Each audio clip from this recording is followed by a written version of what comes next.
দীর্ঘায়িত করবো না সময়, কারণ যেহেতু অনেকেই বলতে হচ্ছে খেলা এমনি অনেক রেডি হয়ে গেছে।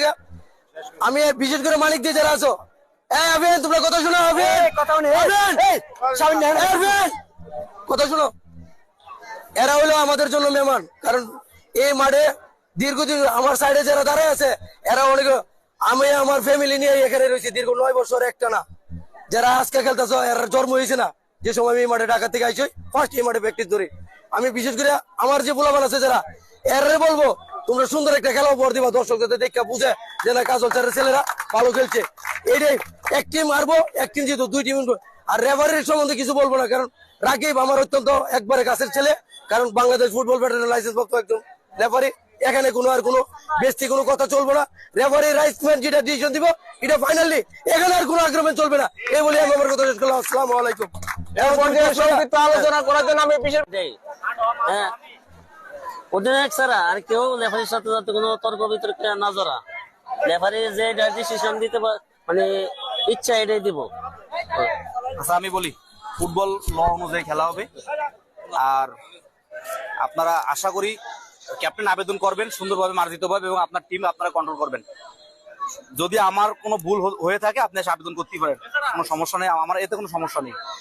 আর বলেন, একটা ডিসিশন নিবেন, তখন দুই লাইসম্যানের কথা শুনে আপনার ডিসিশন, কিছু কিছু সিদ্ধান্ত আছে এটা আমার পারেই ভর করে। হ্যাঁ বুঝছেন? ঠিক আছে, অনেক নিয়ম আছে, অনেক কোয়ালিটি আছে, ম্যাচ পরিস্থিতির উপর দিয়ে আমার সিদ্ধান্ত নেওয়া লাগে।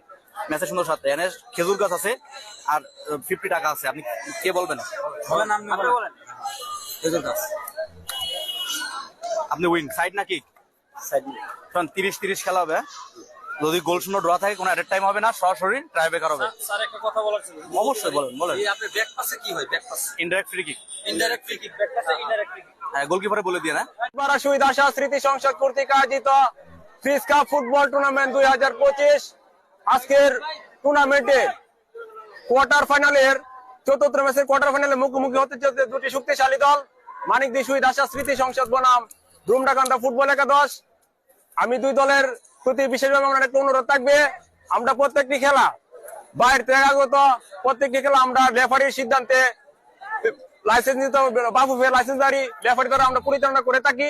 তো আমি চাই রেফারি স্যার যে সিদ্ধান্ত দেবে সেই সিদ্ধান্ত অনুযায়ী আপনারা খেলবেন, এবং রেফারি স্যারের যে সিদ্ধান্ত বল থাকবে, এটা যদি কোন দল রেফারি স্যারের সিদ্ধান্ত থেকে সে ছুটে পড়ে তাহলে আমি মনে করবো যে রেফারি যে সিদ্ধান্ত দিবে তার উপরে বল থাকবে। আবারও বলছি, এবং এ পর্যায়ে আমাদের মাঝে সংক্ষিপ্ত বক্তব্য রাখার জন্য আমি বিশেষভাবে অনুরোধ করবো মানিকদি দক্ষিণ পাড়ার খাবারি আলমগীর ভাইকে তার মূল্যবান বক্তব্য রাখার জন্য বিশেষভাবে